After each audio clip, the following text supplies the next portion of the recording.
Well, here's the final bookcase that I have in the church office.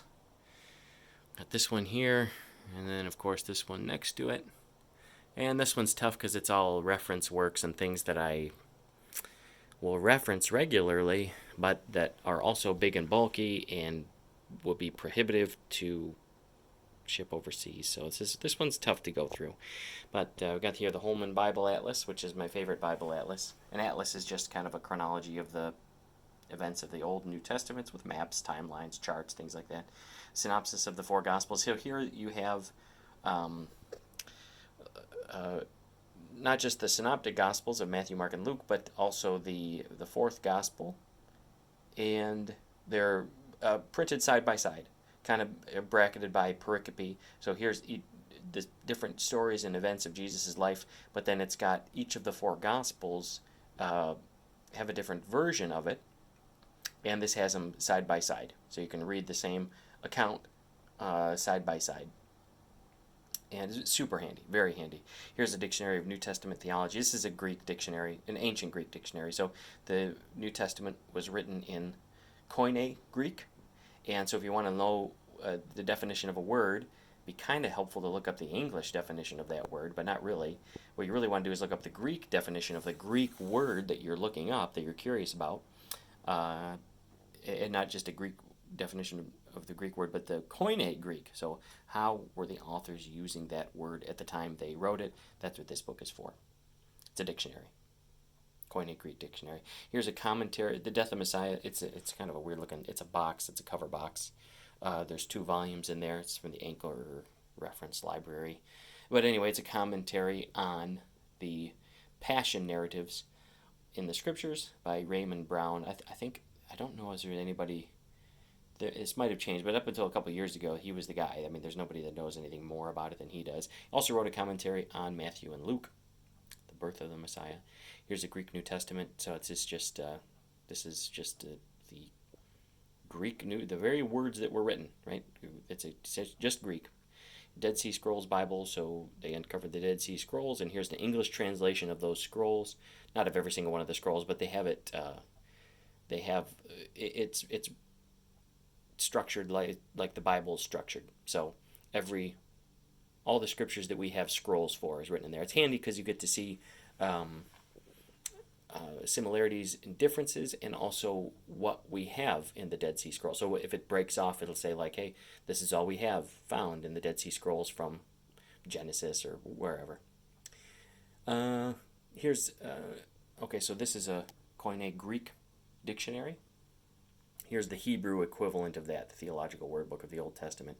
These are both pretty much abridgments, but yeah, if you want to look up Hebrew words in the Old Testament, you're going to want to look up the Hebrew word, but not just the Hebrew word, but how the Hebrew word was used when the authors wrote it, right? Here's a dictionary of biblical imagery. I love this dictionary. So not just the words, but the idioms and the metaphors that maybe were used in sentences and paragraphs and things. What people thought of when they thought of shepherds, when they thought of lions, what they thought of Leviathan. That's all in there. Here's a dictionary of theology, which is like theological topics, the atonement, justification, sanctification. It's written by Calvinists, but it's pretty handy. Here's just a Bible dictionary, so similar to a dictionary of biblical imagery. This is just topics in the Bible. Church history, Nazarene church history, very exciting. Oh, some Bibles. These Bibles are special to me because they were gifted to me in specific times in my life. Yeah, a New American Standard is my favorite Bible. It's a Catholic Bible my dad got me on my 18th birthday. Here we've got a concordance. So this is every word that's in the Bible and where it's located. It's an amazing tool. I mean, you can Google stuff like this now, but to have it all there is very amazing. It's like an all-in-one stop for Bible study, word Bible studies. Baker Topical Guide to the Bible. So, hey, I want to see, where does the Bible talk about sex, money, pride, holiness. That's what that's for. It's not as helpful as you might think. Um, this is a kind of a combination, kind of a more surface level of Bible words. So it kind of does, it's trying to do what my dictionaries are doing, all in one. It doesn't do it that good. It's not my favorite. Translation of the Apocrypha. I just picked up. These ones I think I'm gonna let these ones go. The Concordance only because it's way too big. It's a mammoth book. Here's an interlinear Bible. So interlinear Bibles, it's the Hebrew, right? Here's 3 volumes. This is the Bible, but it's in Hebrew. But it's coded with English words. So if you can't read Hebrew, which I cannot very well at all, I can't. I just say I can't. It's got the English words next to them. So same thing with the Greek New Testament here. So Hebrew, Old Testament, Greek New Testament. Word Study Bible, I wore this one down to the nubs.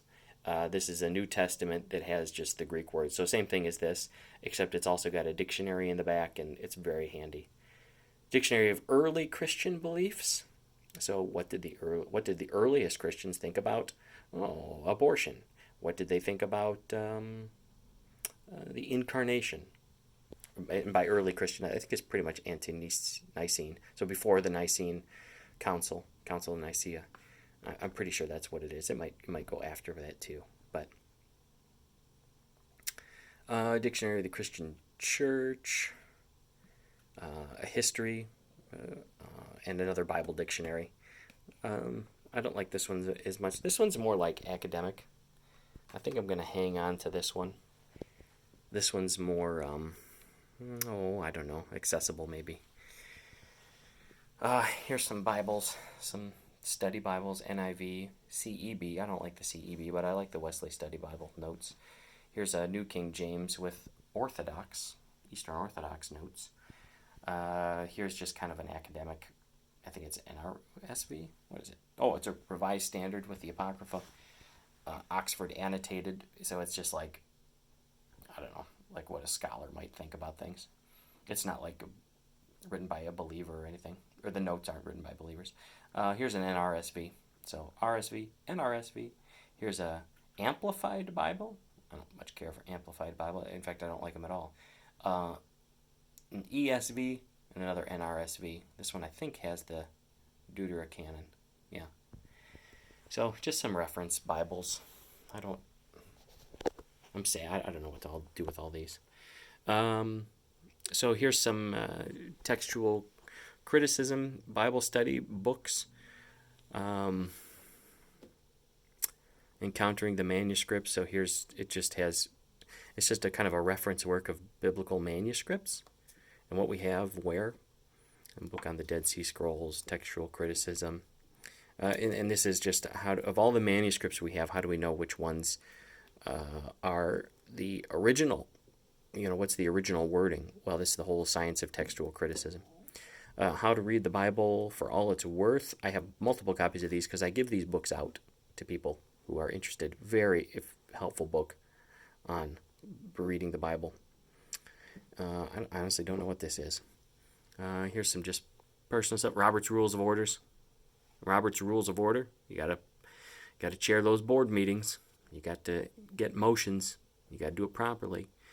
Wedding planner, funeral planner, and the Church of the Nazarene Manual. The newest one. They're going to have to update it. See, they had to cancel it. It should be updated by now. But General Assembly was canceled because of COVID, so they're going to have to do something.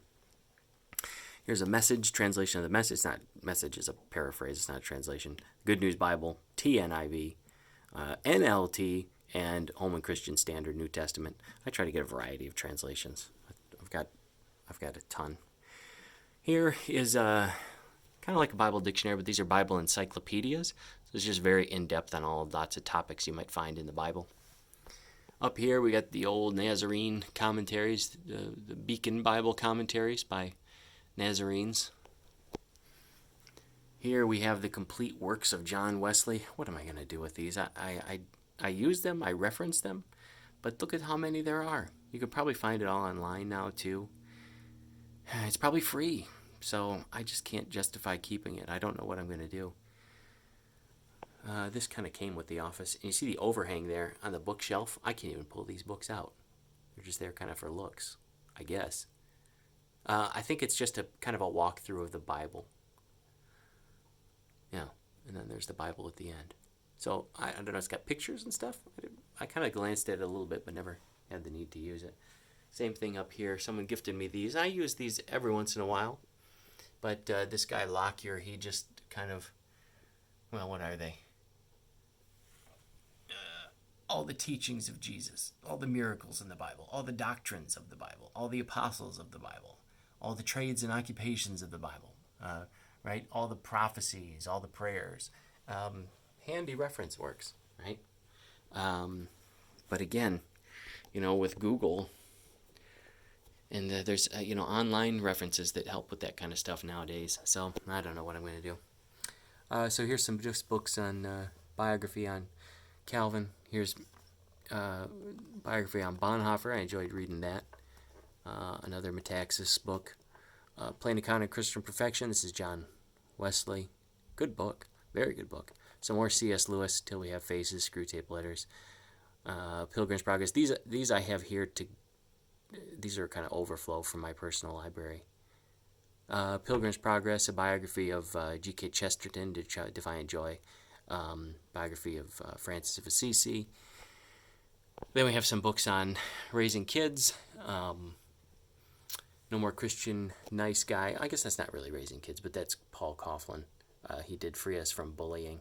And this is a good book too. The gospel calls us to be good, but not necessarily nice. And nice is often the enemy of good. Marriage, books on marriage. Battlefield of the Mind, good book on, battling the just thoughts, your thoughts, negative thoughts, and anxiety, depression.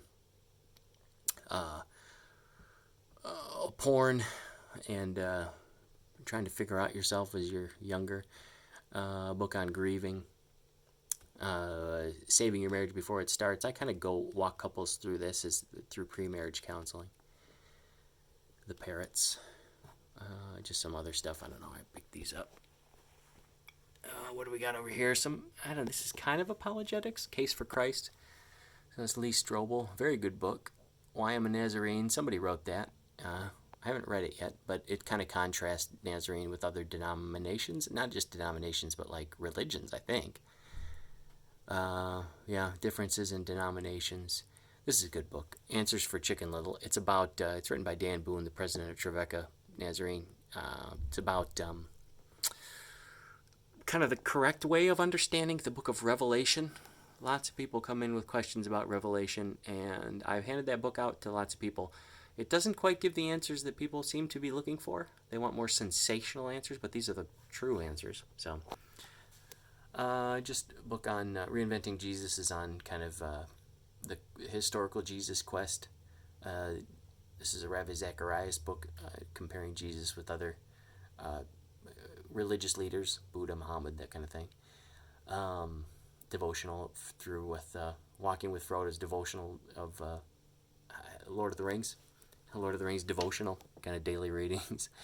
Greg Boyd, book on apologetics. This is a good book. A book about watching a movie as a Christian. With Chords of Love, this is a kind of a textbook on prevenient grace, how God draws people from any religion, and God working, behind the scenes of everyone's heart. Oh, Vintage Jesus. I think this is a Driscoll book. I read it. I think it's about making Calvinism practical. This is a great book by Francis Collins, the guy who heads up the National Health Institute or something like that. Anyway, he decoded the human genome. Guy's brilliant. And talks about just belief as a scientist. Very good book. Hard Sayings of Jesus. Some of the more difficult Bible sayings by F.F. Bruce, who I enjoy. There's something similar. Big book of Bible difficulties. Coming across a verse that sounds strange. Is something going on with that? Different not just denominations, but cults, new religions, new age stuff, kind of a reference work. This is a textbook. Somebody gave it to me. Or big picture stuff. What is religion? That kind of thing. I breezed through it. Here's some kind of different denominational reference works. The Revised Common Lectionary, the Book of Concord, which is a Lutheran thing. The Westminster Shorter Catechism. Westminster Confession of Faith. Documents of the Christian Church. I think this is like councils and stuff like that. Early Christian lives, so biographies of early Christian writings, which I think it would have stuff like the Didache, the Shepherd of Hermas. I'm probably going to keep that, I don't know. Book of Common Prayer, Christian Doctrine, the Catechism of the Catholic Church. Here we have some Wynkoop, Theology of Love, kind of a Wesleyan understanding of the nature of God and how we approach theology. Very helpful. This is essential reading if you're Wesleyan. Essential reading for everyone. For if you're trying to understand, sometimes Calvinists I don't quite understand how Wesleyans even think. Yeah, that's because you're in a Calvinist framework, and you're trying to squash Wesleyanism into a Calvinist framework. If you're a Calvinist wanting to, maybe it seems obvious to you that Wesleyans are stupid, probably read that book and you'll have a better understanding. Hey, we're coming from a totally different framework than Calvinists tend to do. Here's a systematic theology, kind of a narrative approach to it. Here's a Nazarene systematic theology, Grace, Faith, and Holiness by Dunning. I really liked it. I thought this book was great. Theology of the Old Testament by Brueggemann. I don't know if there's a better one out there. Here's what's the guy's name? Sinclair Ferguson. Book on the Holy Spirit. Christian theology. Systematic theology. There's a third volume here, but I'm reading that right now. I love this. This is my favorite systematic theology. He kind of Thomas Oden traces I think he was a Methodist. Was he? I don't know. He's a scholar, but he traces the Christian doctrines from the beginning, right? How Christians have believed in these doctrines throughout the last couple thousand years. Good stuff. Calvin's Institutes. Here's some Aquinas, the Summa Theologica.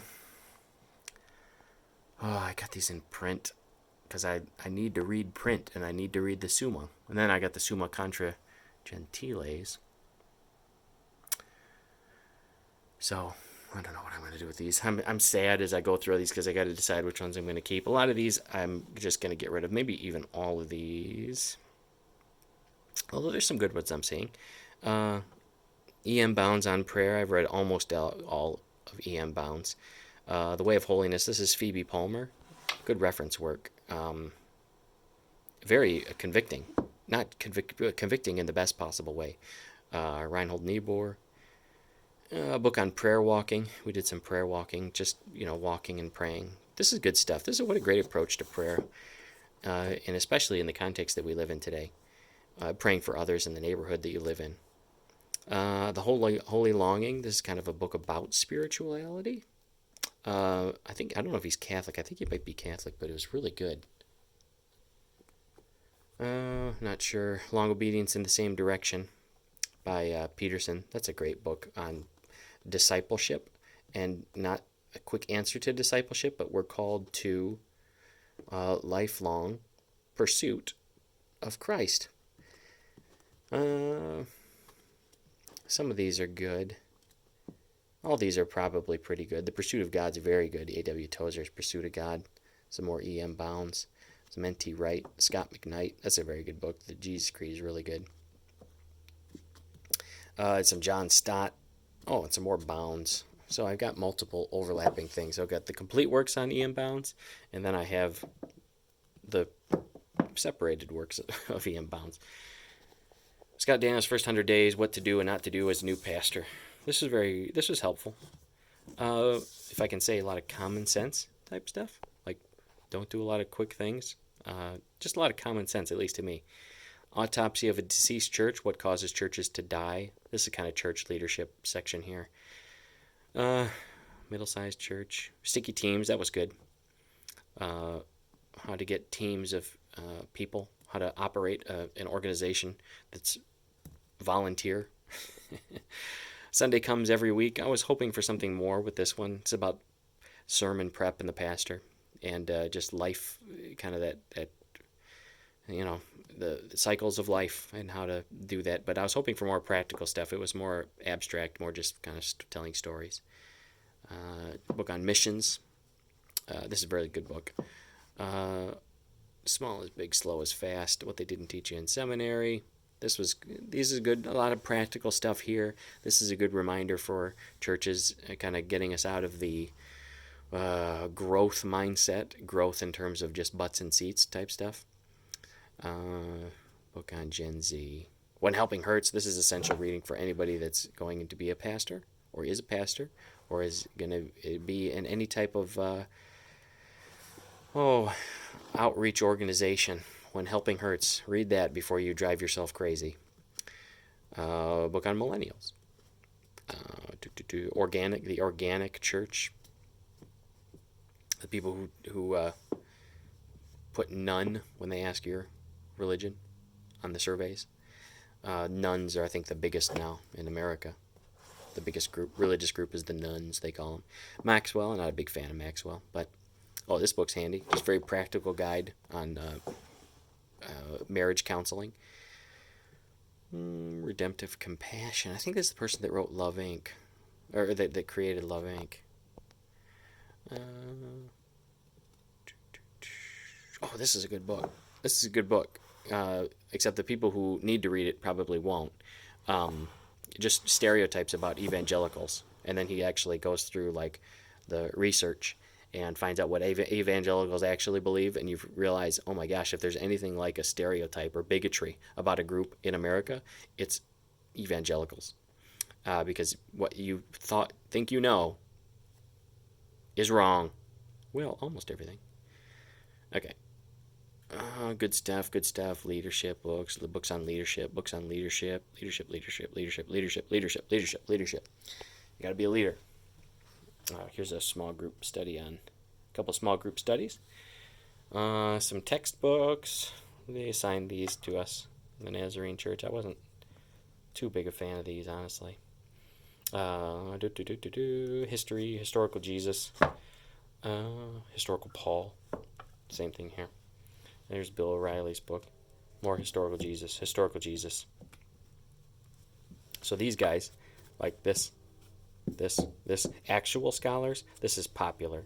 And that's fine, but it's hard to have read a bunch of these and then go to this. And you go, ugh. Anyway, I'm being a snob. More books on leadership. Yeah, books on being a pastor, preaching, Christian ethics. Here's probably the handiest book on preaching, on homiletics. The homiletical plot. This is essential reading. Books on open theism, I think, or these are. I don't know. A friend of mine is just very excited about open theism. He loves it, and I've read them, and I gotta say I don't like them. Oxford Book of Prayer. This is kind of a silly devotional. A friend of mine wrote. Lives, devotionals. So that's it. What am I going to do with all these books? Oh boy.